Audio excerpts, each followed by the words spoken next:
When we are talking about the reproductive hormone profile, right? We have male, female reproductive or system in place. So when the HPG axis, when we are talking about HPG axis, what do we have? We have hypothalamus, pituitary, and gonads, right? So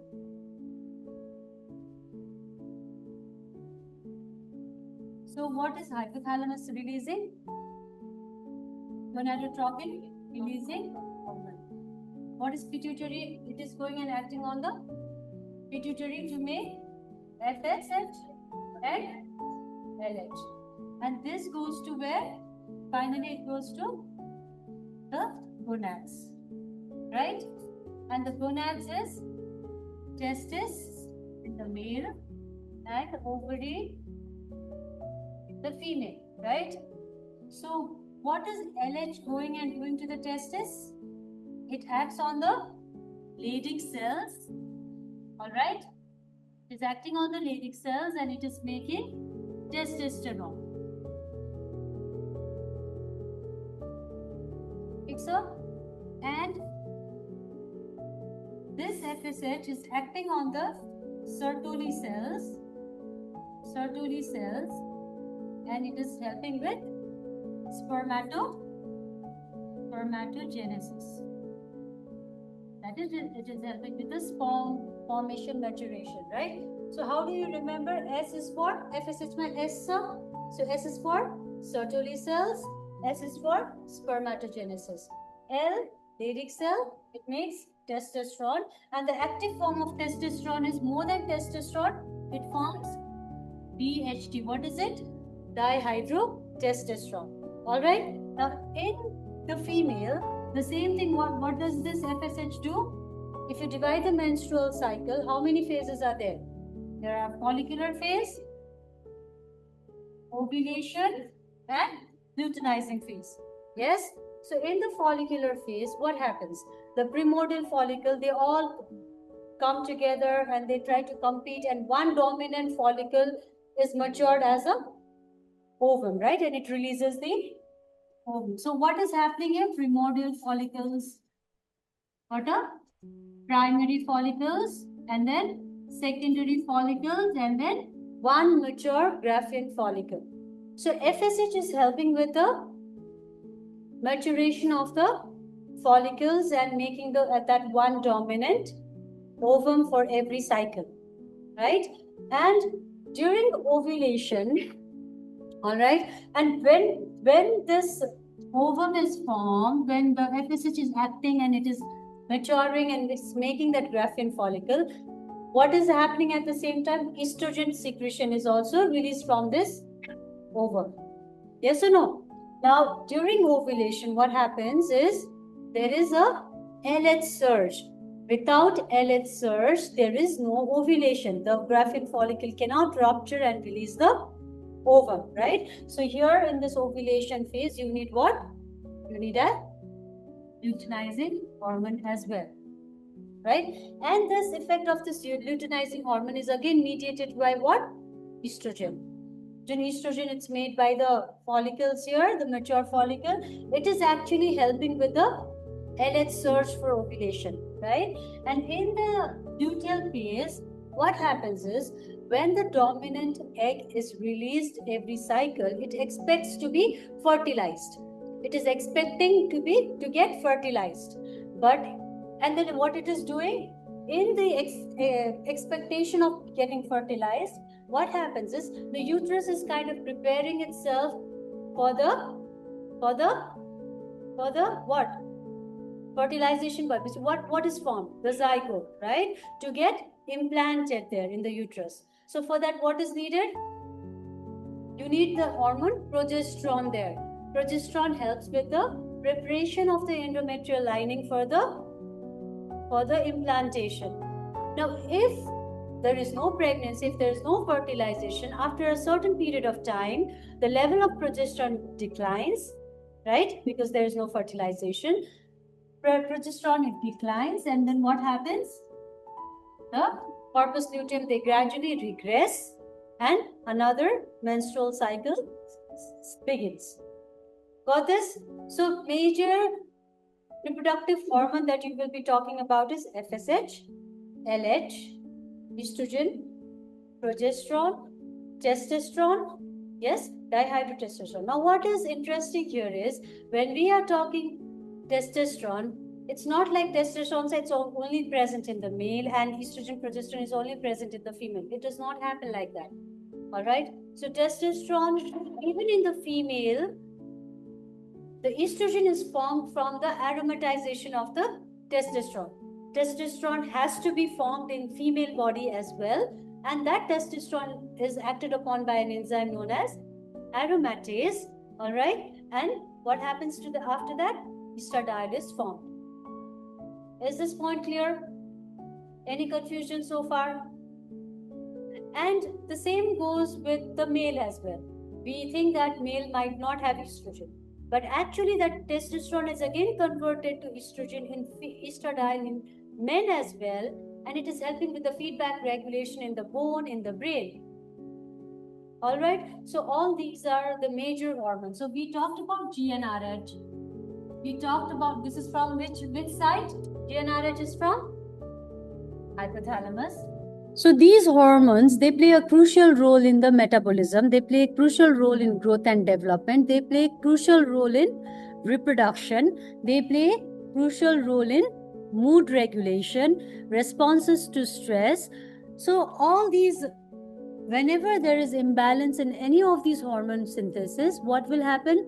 There is reproductive disorders, metabolic disorders, mood disorders, and there might be fertility issues. All right. So, and during puberty, these hormones have a very important role, right? Because without these hormones, the secondary sexual characteristics, they do not develop properly. All right. So fertility hormone, they play a very important role in reproductive processes. So we talked about these hormones. Now there is another hormone that we will be discussing today is about the HCG, beta HCG. That's a pregnancy hormone. It's a marker of what?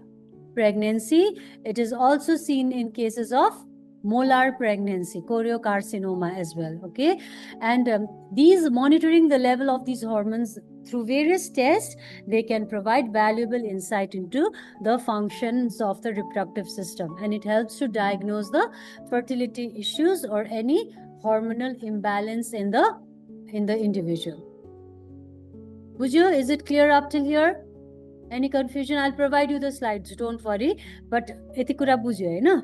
Now what happens, when a gonads is making hormones, right? Estrogen, progesterone, testosterone. But there has to be a regulation. You don't want it to be made in a very large amount. So how is that regulation done? By feedback inhibition, right? Okay, the ovary, the testis, it says, I have enough of hormones now, stop making it. Where is it going? It's going to the hypothalamus pituitary to inhibit the formation of the LH and FSH. So there has to be a tightly regulated mechanism between the HPG axis for any of these hormones to be in balance. So like I already mentioned earlier, in male, the FSH is helping with the spermatogenesis, right? And in female, it is helping with the maturation of ovarian follicles, which contains the egg, the ovum, right? And whenever there is high FSH, it indicates what? Ovulation is happening. It is the onset of ovulation. So if you look at the hormones in 3 different phases, if you just look at we are talking about the FSH right now. So what will happen to the FSH level in the follicular phase of menstrual cycle? Will it be increased? Will it be decreased? Or will it be normal? Ki huncha? FSH ko level follicular phase ma ki huncha? It is increased, right? Because if it is not increased, follicles, they cannot get mature. And elevated FSH is, what is it doing? It is stimulating the growth and maturation of the ovarian follicle. Now, during ovulation, what happens to the FSH level? It is again peaking, right? The FSH level peaks just before of ovulation, and it also has a surge like the LH surge. And what happens in the luteal phase? It typically decreases, right? So if the pregnancy does not occur, FSH level is low now in the luteal phase until the next menstrual cycle. FSH ko pujayati.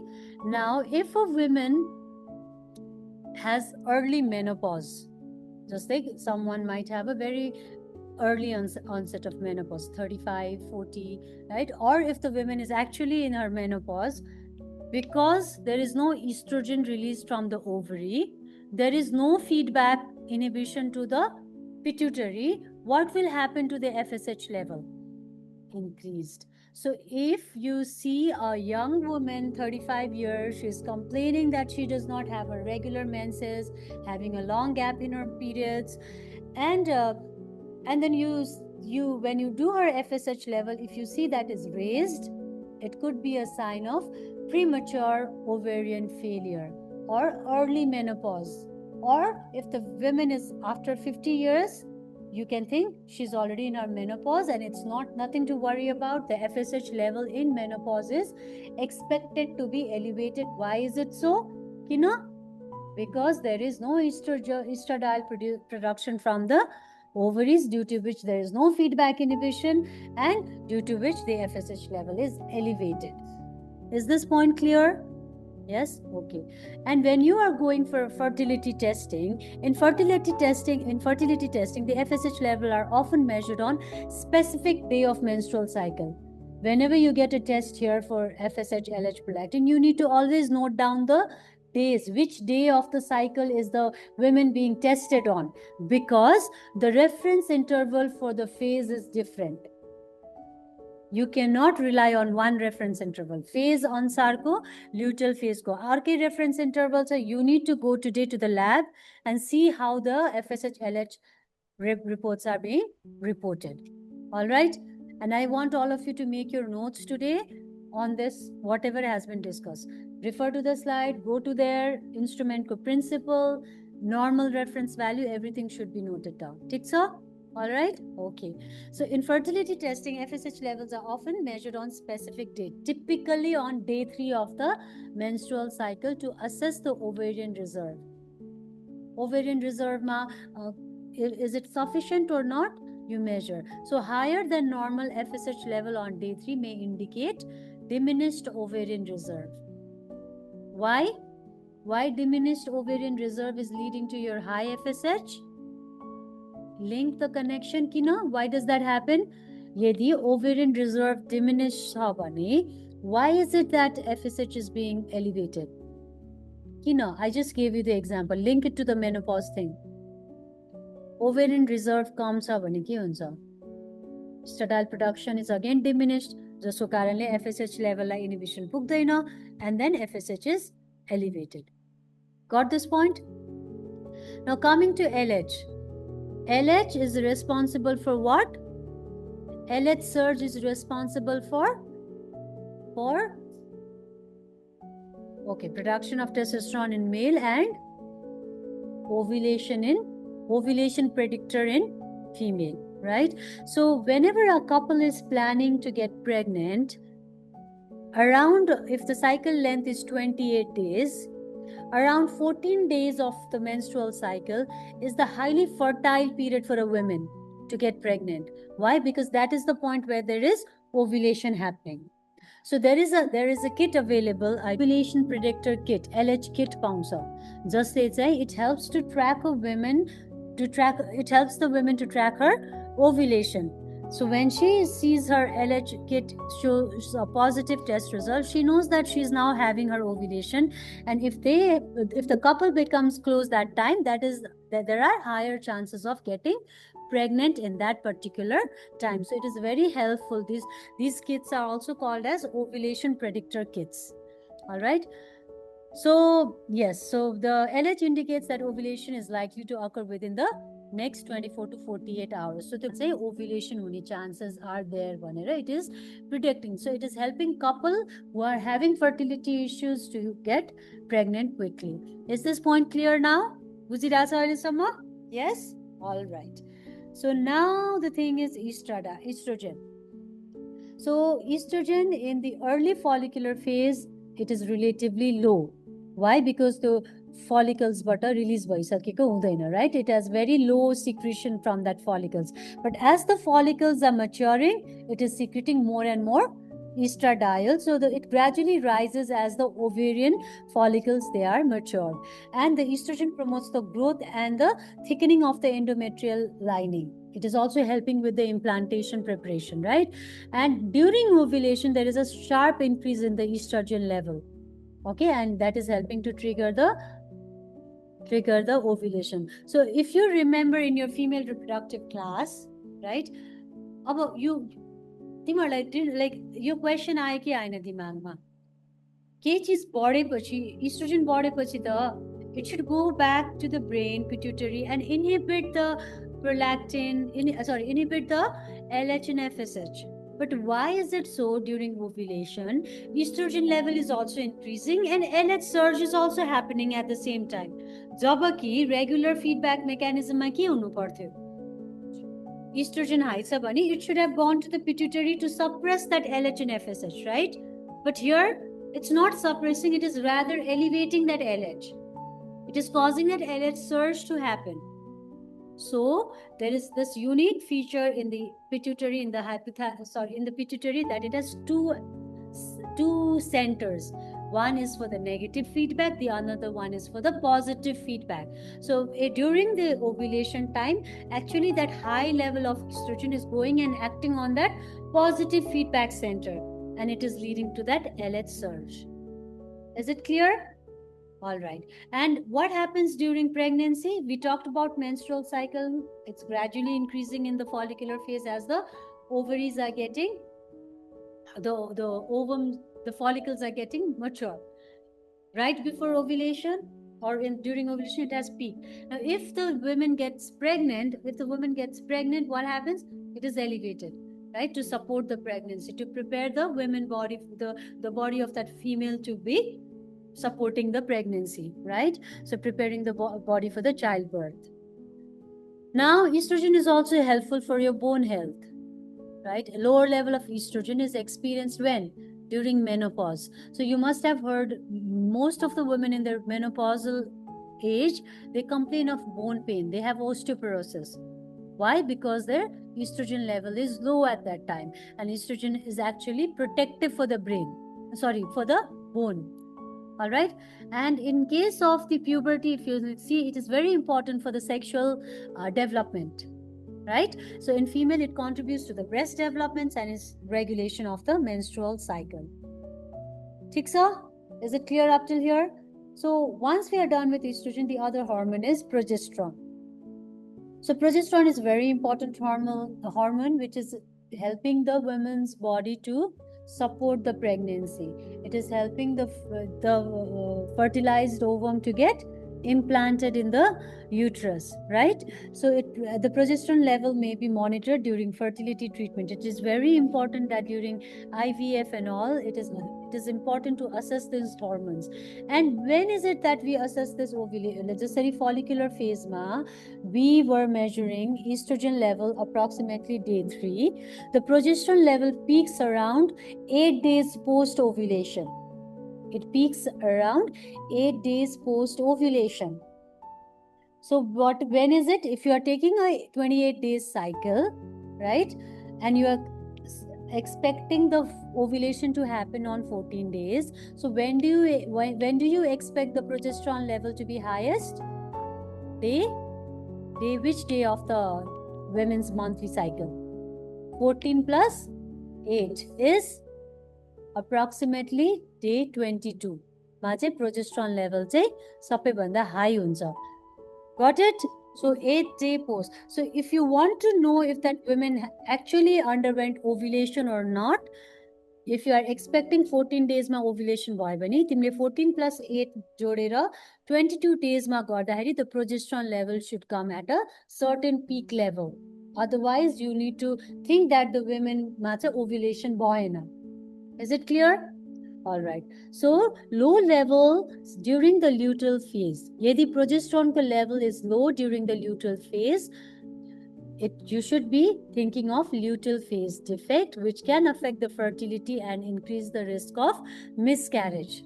Because if the progesterone level is very low, pregnancy cannot be supported and the women, they go miscarriage. So just it's a frequent miscarriages or bhairako cha, उनीहरुलाई चाहिँ plan गर्न साथ after ovulation progesterone UPT positive आउन साथ they are given progesterone supplementation to support that pregnancy.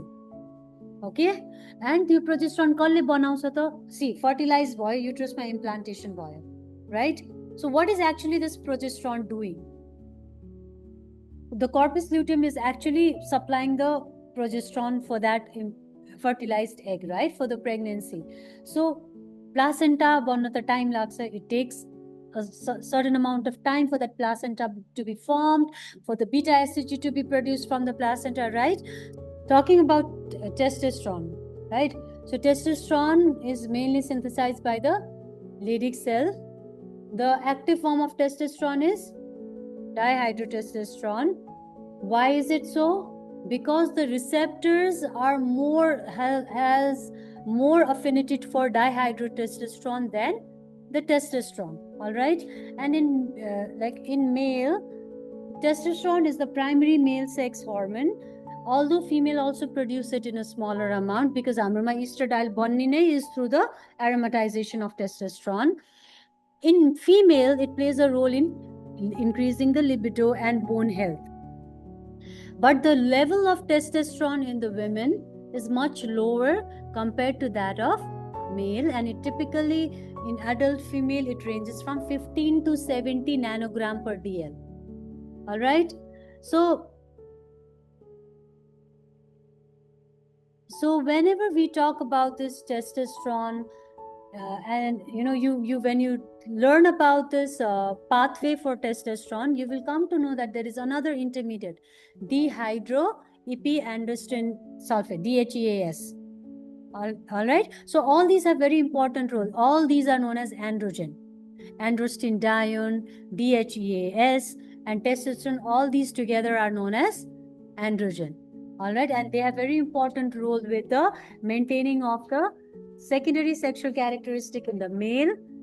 Very important for the puberty, very important for spermatogenesis. Yes, FSH ले Sertoli cell में act गर्दाखेरि पनि testosterone is needed for the Sertoli cells to make sperm. So if there is any issue with it, there will be fertility issue in the male, from the male end as well.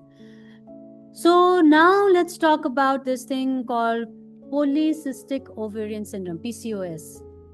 All right, so this is a metabolic condition where there are normally insulin resistance, irregular menses, high testosterone in the female.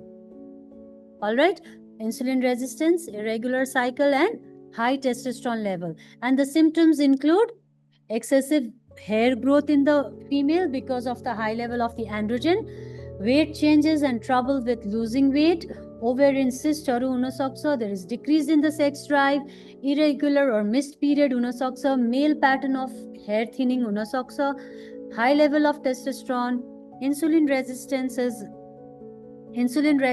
is there, fatigue हुन्छ, acne हुन्छ, mood changes हुन्छ, and there is fertility issues that takes place. So all this is because of the imbalance of the hormones in the female body. All right, now talking about prolactin, another fertility hormone.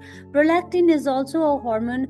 Major function of prolactin is to support with the lactation after the delivery, right? Although it has other function, but mainly prolactin function is with what? With the primarily associated with lactation and milk production. So elevated prolactin level during pregnancy and breastfeeding will help to maintain the normal milk production. And this is about prolactin. Now there is another, like I mentioned earlier, HCG. What is the full form of HCG? Human chorionic gonadotrophin. And if you look at the structure of HCG, there are alpha subunit and beta subunit, right? Alpha subunit is a 92 amino acid subunit, and beta is 145 amino acid subunit, and alpha is produced by the alpha is produced by the cytotrophoblast, and beta subunit is produced by the syncytotrophoblast. All right, and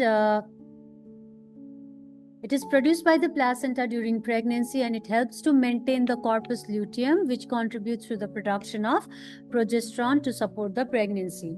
And it is also the hormone which is detected during the early pregnancy detection huncha. So the level rises rapidly in the first trimester. It usually doubles every 42 to 72 hours in the first trimester of pregnancy. All right. Now there are other conditions where beta HCG is very rapidly, ekdamai chade, it is increased. And there you have to consider of molar pregnancy, choriocarcinoma, gestational trophoblastic neoplasia. Okay, so these conditions will elevate the beta HCG level to a huge extent. Now there is another hormone known as anti-Mullerian hormone, AMH. Yaneri pani huncha. This AMH is actually used to detect the ovarian reserve. Kati cha?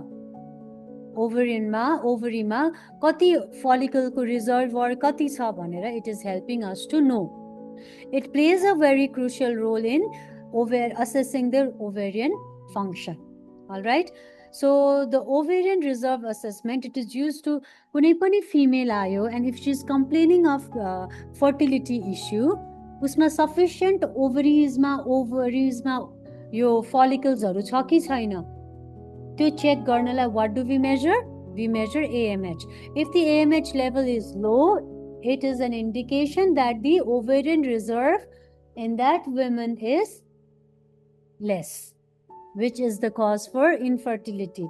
Because every cycle, thousands of eggs, these primordial follicles, they compete to become that one dominant ovum. So reservoir ma thore ovary ma thore follicles cha bhane ta competition less hune bhayo, chances of getting that healthy fertile ovum is very less, right? So AMH is helping us to assess with that reserve of the female ovarian reserve. Is this clear?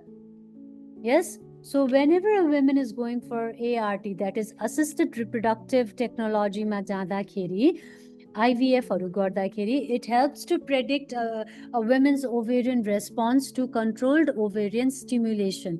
Because IVF ma ke garcha? You are injecting the woman with the hormones externally so that she is releasing her egg first, right? To get that egg released out and matured. Is it clear? Okay. So this is all about the fertility hormones that we do here normally. So I did not talk much about DHEAS. So I want you to go back now to the lab, writing down the principle of LH, FSH, prolactin, estradiol, progesterone, testosterone, AMH. All right. Isko normal range kati, phase ansar. I want you to write your note with your pen, not like typing, copy paste. So I'll just ask you a few questions. All right. Kati ko buje, let's see. Are you all ready? Yes. Which hormone is primarily responsible for ovulation during the menstrual cycle? Which hormone? Very good. Number 2, what is the main function of progesterone in the female reproductive system? To support, to maintain the endometrium for pregnancy. Very good. Number 3, during the follicular phase of menstrual cycle, which hormone predominantly stimulate the follicular growth? Estrogen त follicular growth लाई estrogen ले गर्छ र follicular growth भएपछि बल्ल estrogen release हुन्छ. Which hormone is stimulating that follicular growth? नाममै छ, it is follicular FSH, right? So which of the following hormone is secreted by placenta during pregnancy to maintain corpus luteum? Which hormone? Yeah, it's secreted by the, very good. Now, what is the primary Clinical significance of measuring AMH in women. Very good. To assess what is the primary clinical significance of measuring anti-Mullerian hormone AMH in women? It is to assess the ovarian reserve. So this was all for the reproductive hormone profile. Was the topic clear to all of you? Yes, Bujo? Okay, confusion? Any confusion you want to ask?